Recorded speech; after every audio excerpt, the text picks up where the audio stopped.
We will hear a recitation of poems by Friedrich Lienhardt and Wilhelm Jordan, and following this I would like to reflect on contemporary life from an anthroposophic and literary perspective. This will end the evening. First, though, I wish to say a few words by way of introduction. Friedrich Lienhardt is a modern poet who, we can say, has to some degree come close to spiritual science through his own endeavor.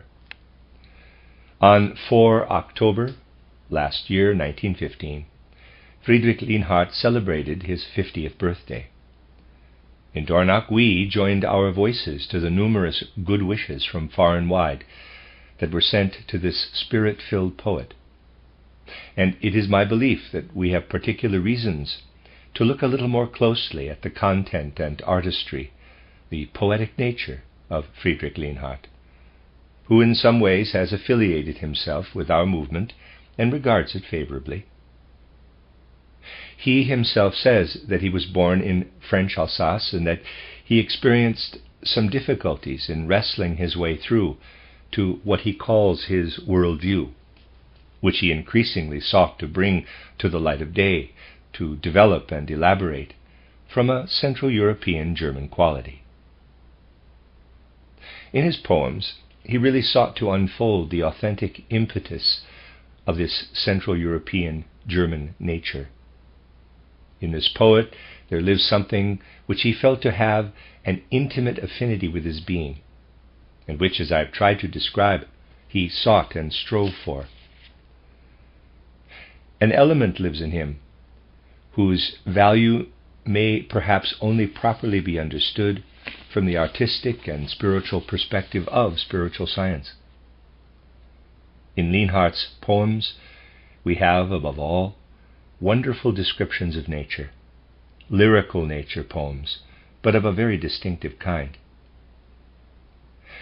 When he tries to write human utterances, though, these are also nature poetry.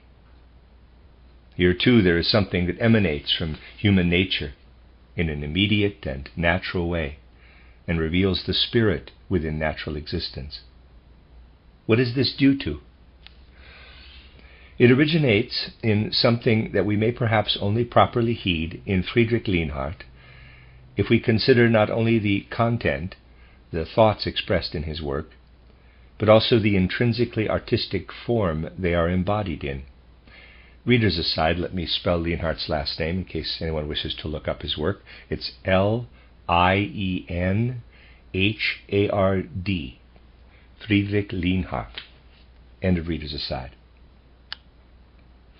And this is true of all art, although nowadays it has vanished entirely from human awareness in respect of art, and poetry in particular.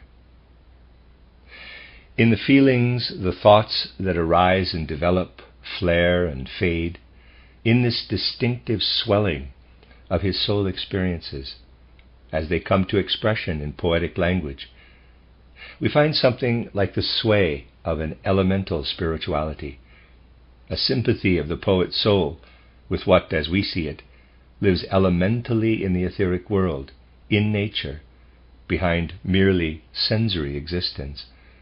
What lives in the etheric world when human nature comes to natural expression, as for instance, in the utterances of a child's soul life. If we study the words of Friedrich Lienhardt, it really seems as if elemental spirits arise and move through them.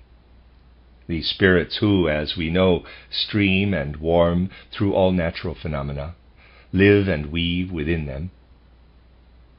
And this streaming and warming, this weaving life of elemental beings in nature, enters and lives in the words of such a poet, who truly understands how to live in harmony with the spirit of nature. Furthermore, through his capacity to grasp contexts of great scope relating to humanity and the cosmos, with which he has a great feeling affinity, he seeks, without ever lapsing into narrow nationalism, to encompass the driving, active powers and beings of national culture. Yet he does so not by focusing on a randomly individual element, but by drawing on the whole sway and surge of the folk soul principle, placing individual figures into the great spiritual context of national life and culture. Thus Friedrich Lienhardt can comprehend and portray a figure such as Father Oberlin from Steintal in Alsace, someone spiritualized by a kind of atavistic clairvoyance, and do so in a vividly three-dimensional and yet simultaneously intimate, soulful way. Out of this same impulse, he knew how to re-invoke ancient figures of the gods and bring them back into the present. He does not do this, though, by simply taking the content of the old heroic sagas and legends, but by really trying to find the means, in modern idiom, to reawaken the tide suffusing this ancient life, whose waves still lap at the shores of our own times. In a sense, therefore, Friedrich Lienhardt is really one of our most elevated poets. Other modern poets have sought to distance themselves from all real art, from spirituality, by focusing on the naturalistic and realistic in their work, in what they see as a new style. The real poet does not seek to create something new by naturalistic means, though, but by grasping the eternal stream of beauty afresh, anew, in a way that allows art to remain art. And real art, therefore, can never be devoid of spirit. No doubt it is due to this also that Friedrich Lienhardt has come closer to what he calls, quote, paths to Weimar, close quote. For a long time he was the editor of a periodical titled Paths to Weimar, which appeared at irregular intervals, in which he tried to engage with the great ideas and artistic impulses of the great period at the end of the 18th and beginning of the 19th century, to discern, as we may find in our concluding reflections, what was of real worth in this era that has now been completely, or at least largely, forgotten. By this means, he sought to deepen his own later artistic culture, to make it more inward, and thus wonderfully inward poems eventually emerged from this endeavor, such as those about Saint Odile and other figures. He connects all such things in a genuine, authentic way with the Christian impulses that surge through humanity. And it is remarkable how he so finely and subtly approaches an element, not through the outward content of his poetry, but by drawing on elemental qualities and beings to sustain it, which seemed to have been lost entirely from German poetry. When you hear the recitation, you will notice this in certain passages in the form of alliterative art, alliteration. This alliteration, and its affinity with the whole nature of Central European German folk culture, leads him close to another poet, who, partly by his own fault, and yet chiefly by the fault of our era and its aberrations, has met with little understanding. The second part of the recitation will be devoted to this poet, Wilhelm Jordan, who, through stave, rhyme, or alliteration, sought to renew what he calls the, quote, resonant stream of speech of ancient days, close quote. It was intrinsic to his nature to reintroduce this form of ancient poetry into the modern era, seeking to raise it above the small scope of the everyday, to encompass great and moving impulses. And it has to be said that it is a terrible shame, although Jordan himself was partly to blame for this, that a poem such as titled The Demiurge, close quote, has remained so neglected. It is a poem which truly attempts to connect the world-moving spirit principles with the life of humanity on earth. In the 1850s, partly due to Wilhelm Jordan himself, it remained neglected. He is partly at fault himself, since he did adopt something of the naturalistic, scientific mode of looking at the world, and this spoiled a good part of his endeavors. In his poem Nibelungen, much was spoiled by the fact that he allowed naturalistic principles of inheritance to hold sway. The material powers of descent from one generation to the next, rather than what older eras saw as much deeper principles. He places too great an emphasis on what passes down through the blood, instead of from soul to soul. By this means, certainly, Wilhelm Jordan paid his tribute to the modern naturalistic and scientific mode. But at the same time, this deprived his works of what in a former era gave human artistic endeavors their great spiritual impulses, preventing them from sinking into inartistic barbarism, which later frequently came to replace former spiritual principles. Today we can see how Wilhelm Jordan's efforts are ridiculed, but we, for our part, should let great impulses work upon us, wherever they appear. For the time will come when such impulses will need to fulfill a certain mission in the whole universal evolution of humanity. Certainly, the poet Friedrich Lienhardt meets with great and widespread acknowledgement. But what we in our circles can find in his work and should seek to discover will primarily be what carries his artistic endeavors forward into the future, upon and along with the wave of spiritual scientific endeavors. And now, let us first hear Friedrich Lienhardt's poems, and then some passages from Wilhelm Jordan's Nibelungen poem, The Legend of Siegfried.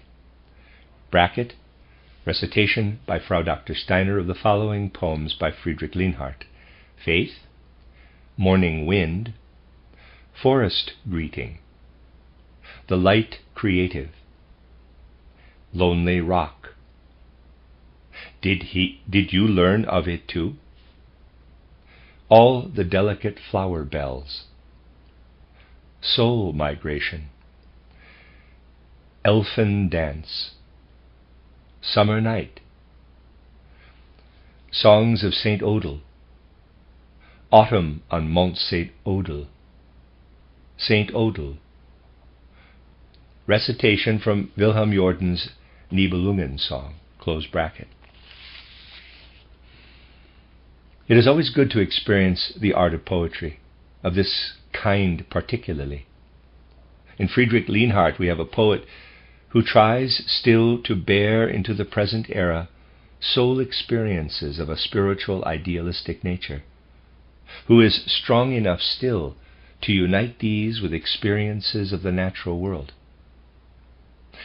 Here we can still sense that in art how you say things is more important than what is said. How wonderfully he conjures a feeling of enchantment in the area surrounding Mont St. Odile, and how beautifully he conveys an immediate lyrical apprehension of the feeling which this patron saint emanates from the region and from the monastery there. The legend according to which she was once persecuted by her cruel father, but, blinded by him, gained the mystical ability through this very fact to heal the blind and give them back their sight, forms the center of this poem, around which everything else revolves.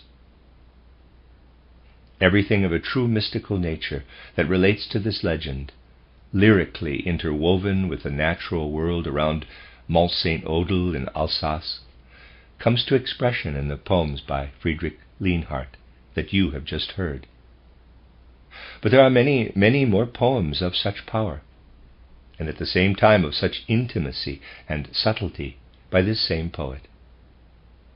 The elemental powers resonating from his works does in turn give us cause also to recall the much denigrated and neglected poet Wilhelm Jordan.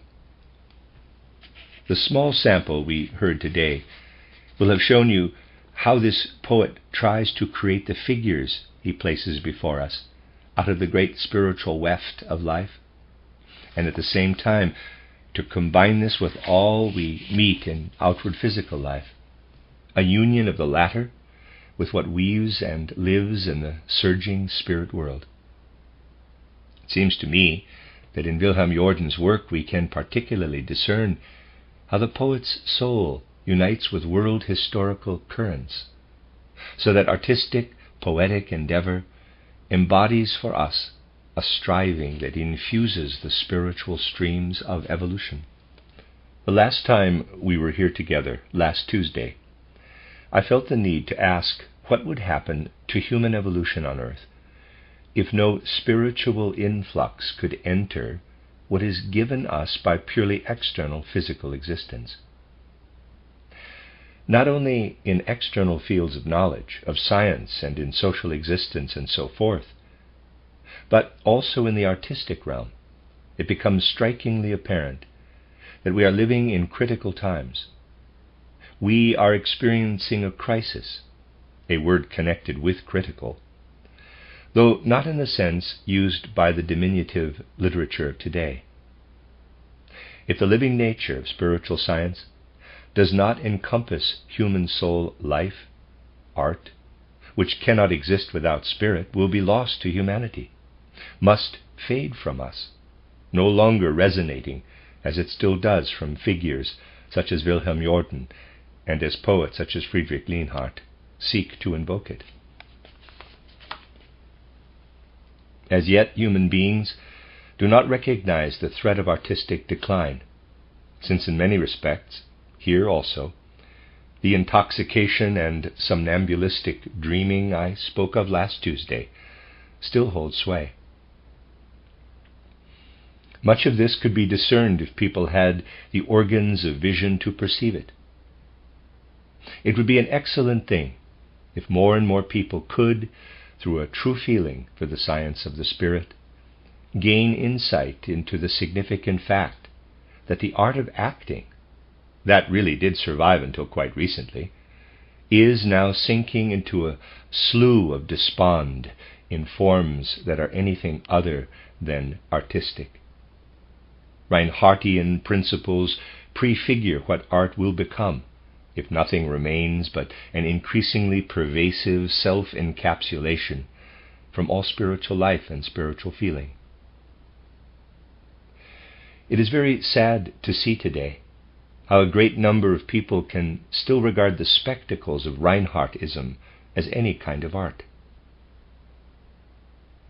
To see clearly in this field, we do need a strong impulse that can emerge from an artistic sensibility kindled by spiritual science. Modernity in art, as it is called, is often nothing more than a confused delirium. If we really try to comprehend modern life, we can actually identify the place, if you like, where an existence entirely consumed by materialism collapses into the swamp of art, or, seen from another perspective, into oblivion of everything that really constitutes art. You see, in order for a real sense of art to keep taking root in humanity's further evolution, what originated in the past, and for example, lives also in Lienhardt's poems, a kind of nature pantheism and spirit pantheism, needs to develop more tangibly and specifically. People must learn to comprehend the multiplicity of life in a way that enables them to perceive the etheric, astral, and spirit alongside and within sensory reality. Without such perception, humanity will remain blind, especially in relation to art. And specifically in terms of artistic vision, the world will, one might say, come to expression only as the rough-hewn external reality of the senses. Artists will look at this outer reality and describe it directly as it is. But in fact, you cannot give descriptions of this kind. echoes and reflections of sensory reality, without at the same time conveying something that clouds our sense of life with unclarity, offering dream states and befuddlement, in which, basically, we never quite know what we are dealing with. Today, this dizzy delirium in relation to the phenomena of life is frequently regarded as subtle psychology. It often pains me to see how few people have the capacity to feel things strongly enough in this domain, and in some way or other to resist it. The artist has to develop an eye for the deeper life of the world, EYE, to look at others with the soul organs which humanity's evolution has developed in us, and to be able to say, here is a human being with such and such a nature, and he experiences this or that. One person dwells more in his physical body, another more in the I capital, yet another more in his astral body. We need a living feeling for the different characters and characteristics of human beings, informed more by the physical or the etheric or the astral or the I. And if people cannot develop this perception today, but try to describe human beings in poetry, say, all that emerges is the kind of delirium now widely regarded as art. One must be able to get a hold of the essence of significant phenomena, so that we awaken understanding of what actually is. Let us imagine that we meet four people who have some kind of karmic connection with each other. If four such people are brought together, we can understand how karma has involved them in certain relationships with each other, but also how the stream of karma flows through the course of evolution, and how these people, due to their karma, have sought to place themselves into the world in a certain way. We can never understand anything from perspectives possible today if we are unable to perceive these karmic connections in the world.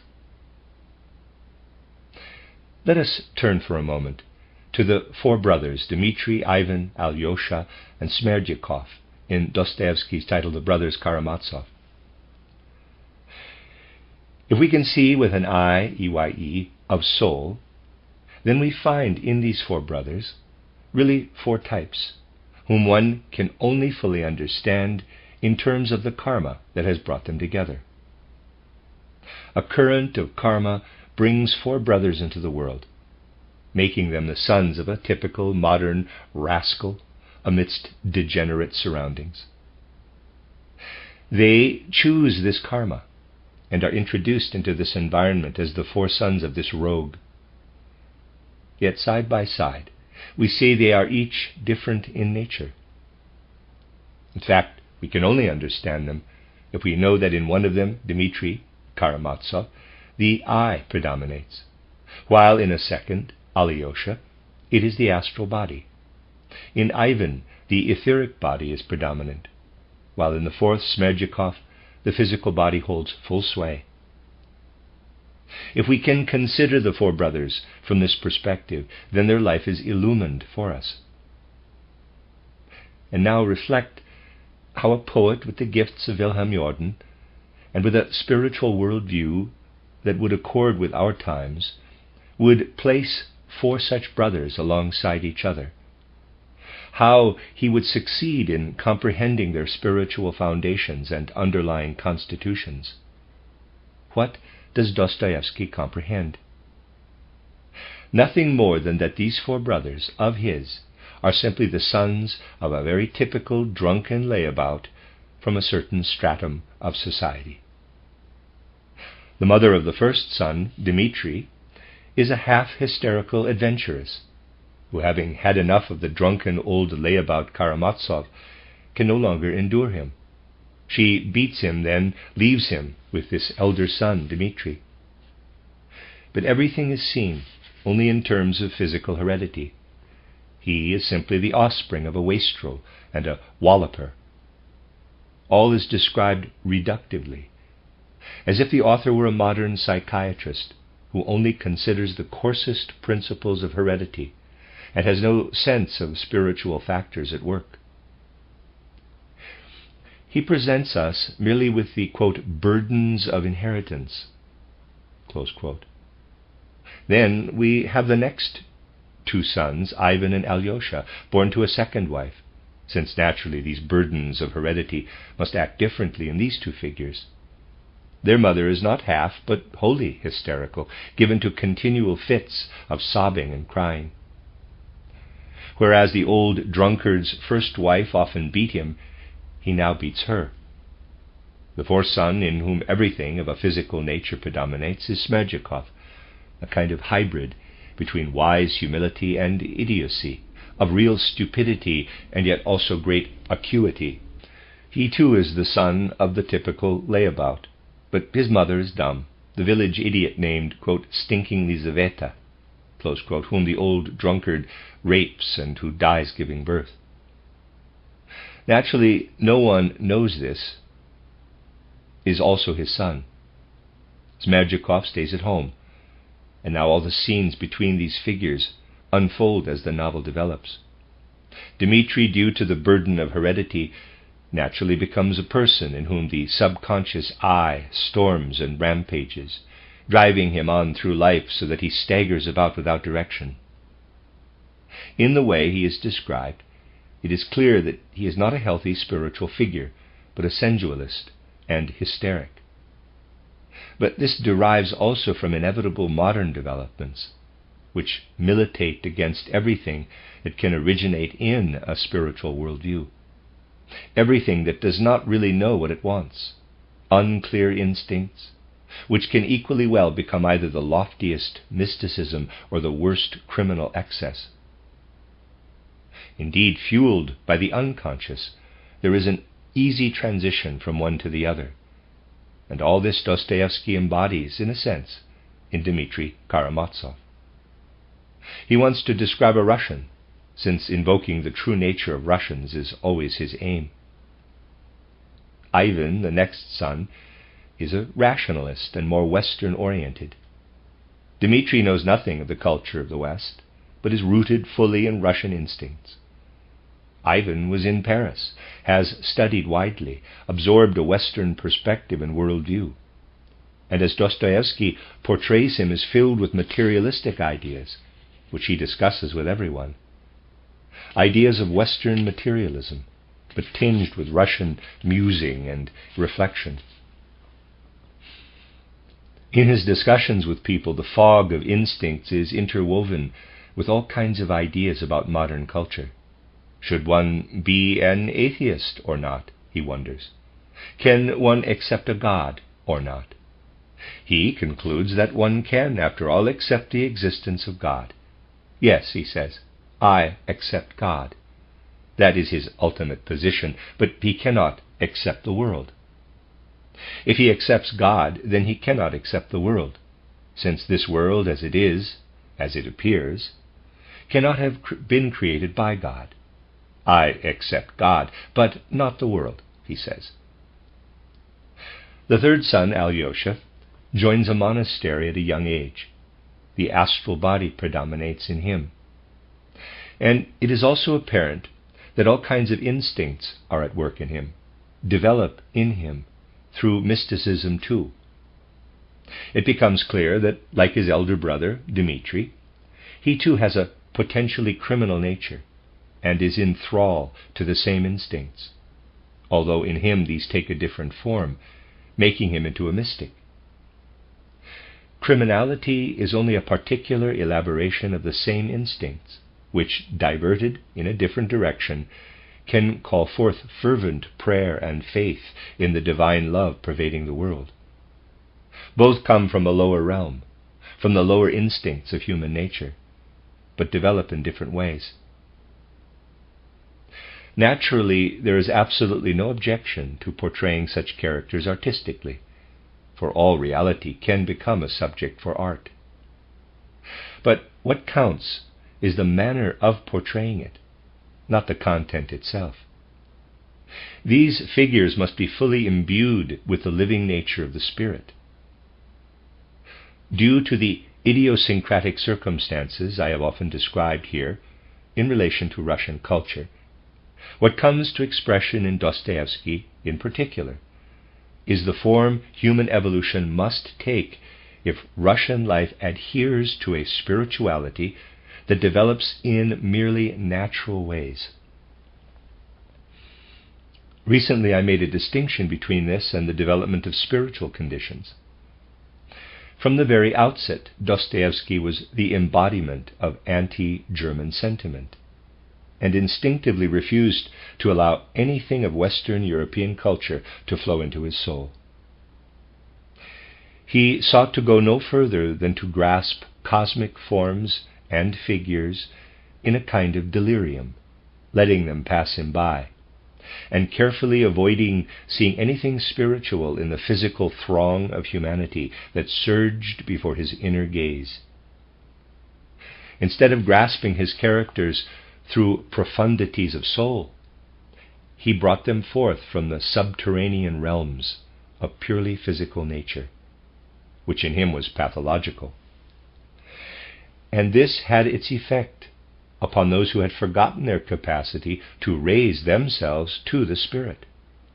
A powerful effect was exerted upon them by the, let us call it, pathological bubbling and boiling that acts in human guts and innards, which Dostoevsky's nature was able to transform artistically, but to the exclusion of anything spiritual.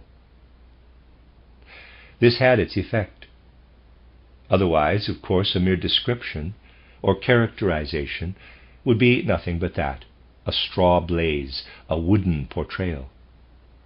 But since it emerged from a subconscious that was pathological, that acts hysterically, it became interesting, specifically by virtue of the paradox arising if one gives oneself up to purely physical existence without a spark of spiritual life, but does so with feeling. For that is something Dostoevsky possesses to the highest degree. And then we have, interwoven into the Brothers Karamazov, that remarkable episode about the Grand Inquisitor, before whom, as it is presented to us, the reincarnated Christ appears.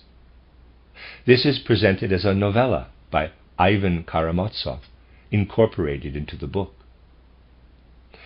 The reincarnated Christ appears before the Grand Inquisitor, a worthy representative of Orthodox Christianity, who is fully conversant with the nature of Christianity in his age.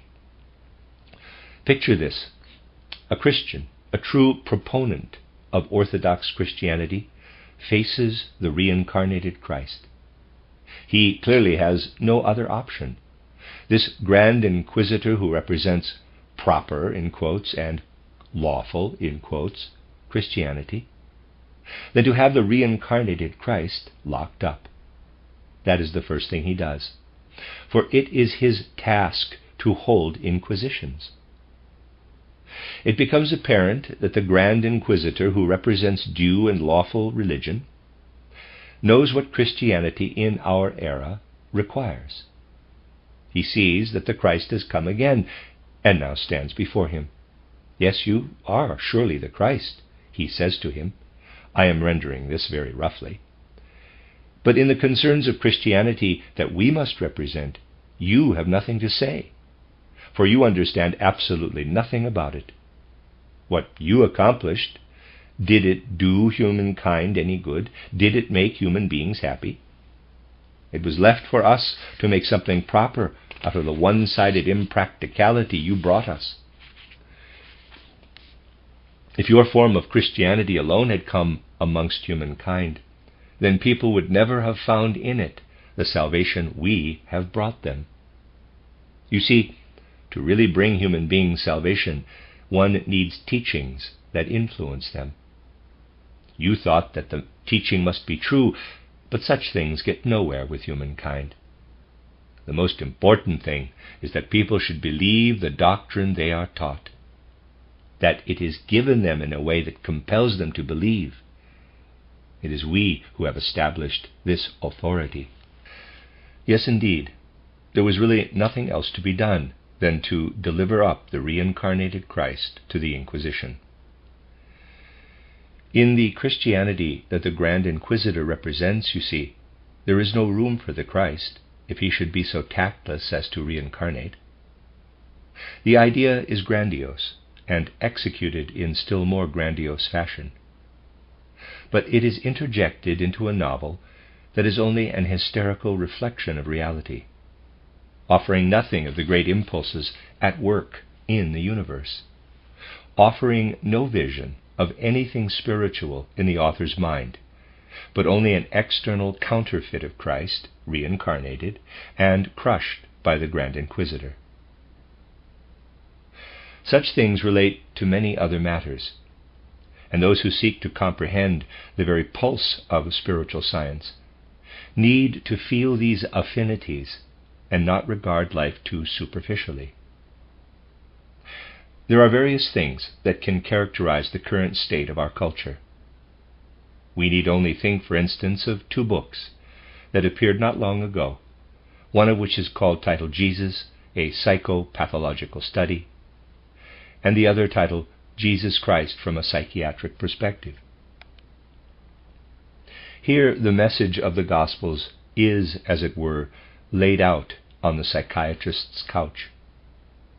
Particular passages are subjected to an examination and diagnosed, in particular the words of Christ Jesus himself, to show the pathological state of this individual who stands at the beginning of modern evolution.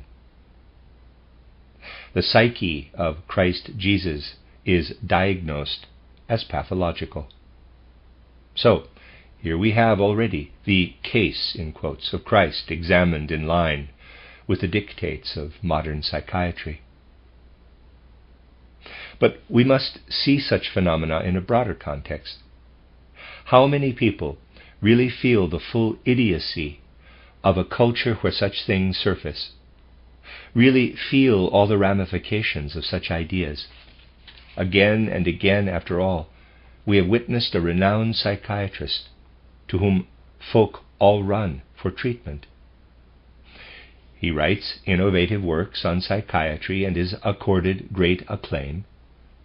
There are pupils or colleagues of his who, still following closely on his heels, write psychopathological studies of Goethe, Schiller, Nietzsche, and all sorts of other figures who have a place in history.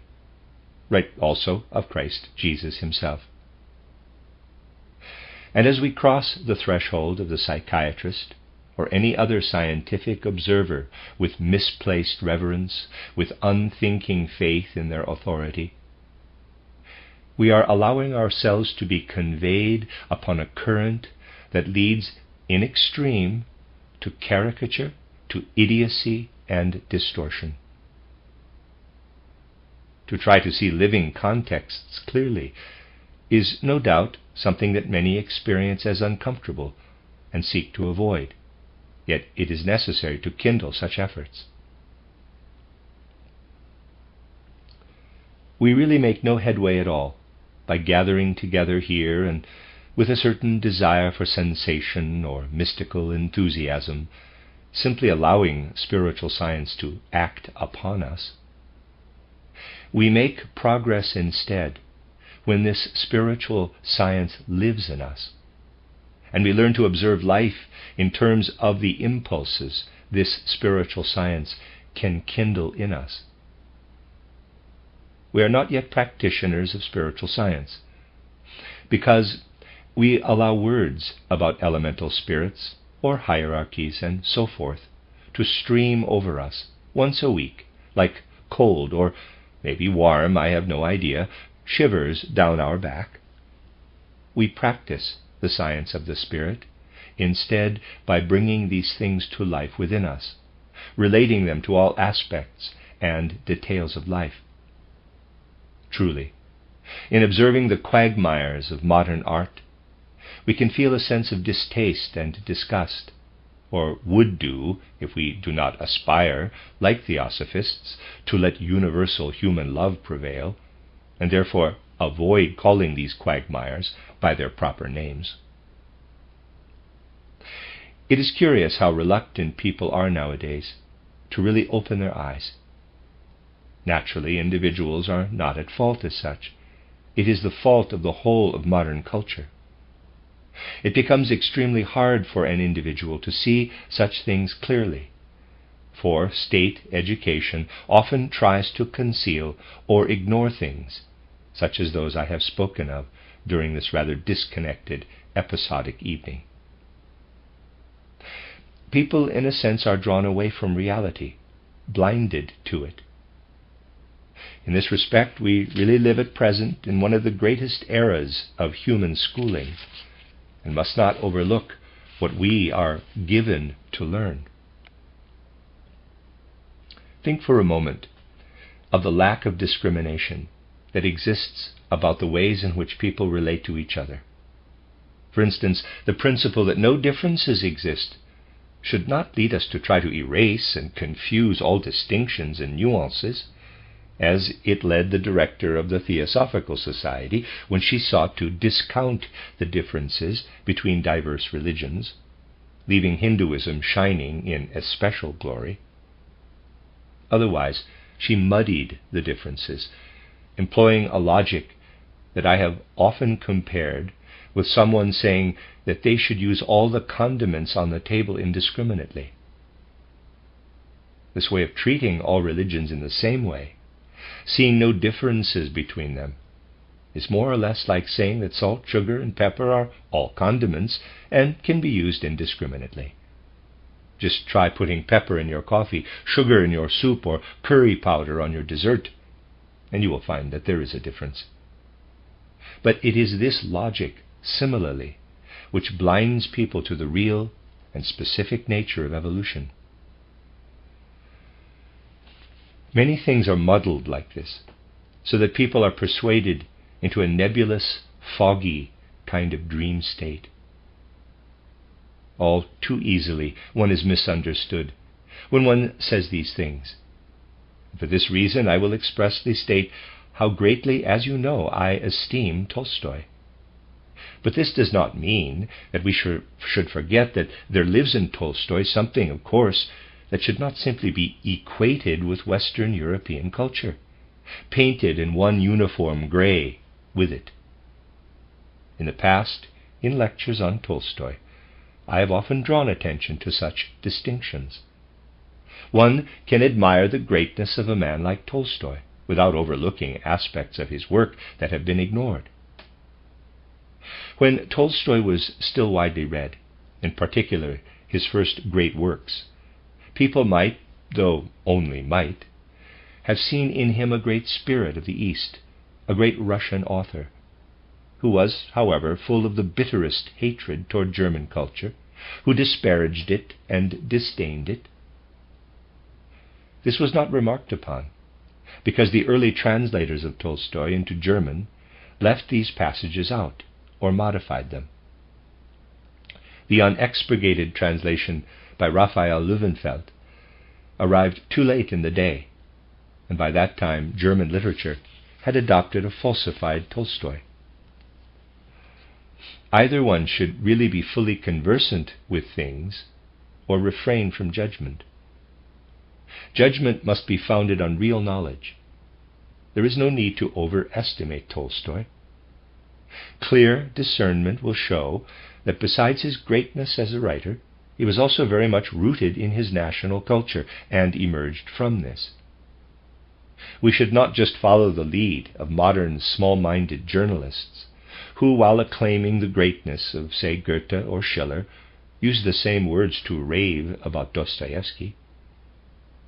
They do so without any sense that compared with title Wilhelm Meister or title Elective Affinities, or also the works of Lienhardt, even a novel like titled The Brothers Karamazov is second-rate in terms of the aesthetic principles we have developed from a previous era.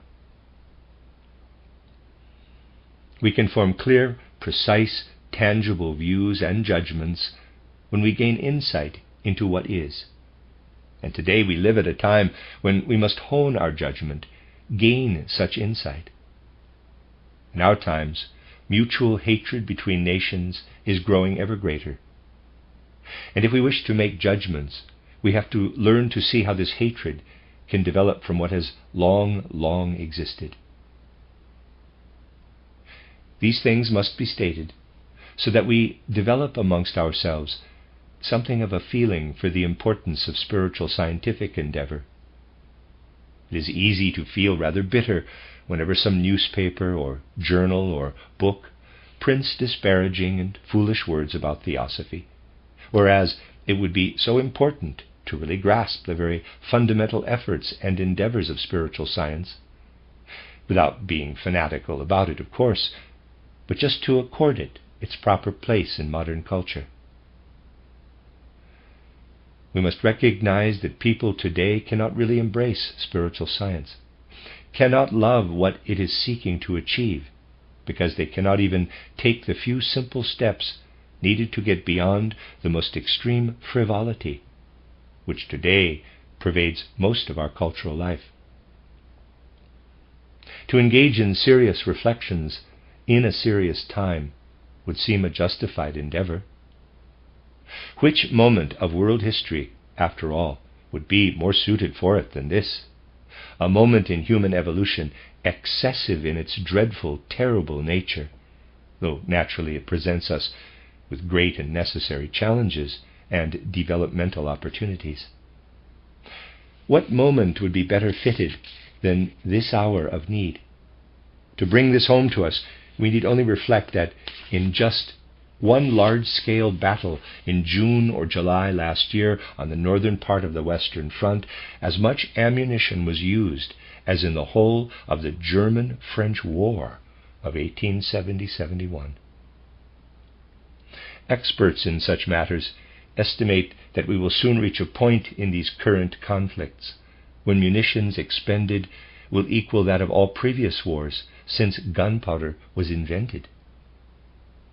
This is a grave time, and not one that can permit us to overlook the great spiritual crisis, too, through which humanity's evolution is now passing. The state of things is so dire that it would be unforgivable to avoid looking carefully at the whole importance of what human evolution requires, if we are able to do so by approaching these matters through the teachings of spiritual science.